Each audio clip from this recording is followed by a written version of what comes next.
they're going to find him guilty one way or another. And the word that they're homing in on is recklessly. Yeah. Because if you become aware that something funny is going on, especially in those circumstances, and if you let it continue, and if you accept, balance of doubt, well, it's not too bad, when in fact what you should be doing is walking through the office and saying, this looks like a party to me, go home. If you want to celebrate, go to the pub. Oh, the pubs are closed. Well, there's a reason for that. It's called COVID.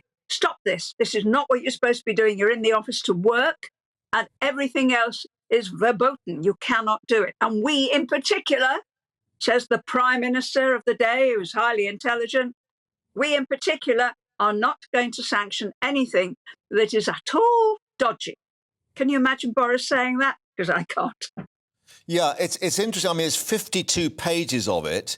And just to sort of dig down a bit further, he's saying that he trusted the assurances of his former Director of Communications, Jack Doyle, that a mid-pandemic Christmas party was, quote, within the rules. It's in this context I understood members of the press office who were gathered for work purposes, key phrase, of course, in number 10, leading the government's response to COVID-19, had wine and cheese and exchanged gifts at their desk. This did not sound to me like a breach of the rules or the guidance, let alone a party. Close quotes. Yeah, well, he's dumping on his staff, isn't he? Which, again, a minister and certainly a prime minister shouldn't do. One of the aspects of honour when you are in very senior positions is you take responsibility. And you certainly don't dump by name on members of your staff who are not really in a position to defend themselves. And you could also, Mark, what you and I might do is we might actually question that. Say, are you sure? Well, let's err on the side of caution. Let's not have a party. And for goodness sake, it's my birthday next week. If there's any hint or anyone suggesting that there's going to be a party here, they will be out the door. Is that clear? And that is not what Boris did. Entirely the opposite.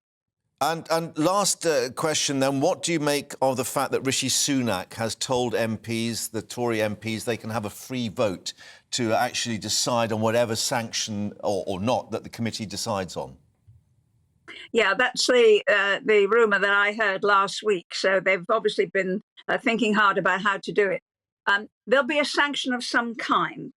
There are a lot of MPs on the Tory side in the House of Commons who'll be glad to see the back of Boris, or who are, shall we say, sick to death of him being the agenda, when what they would like to be the agenda is the effort that the government is making, the good efforts that the government is making.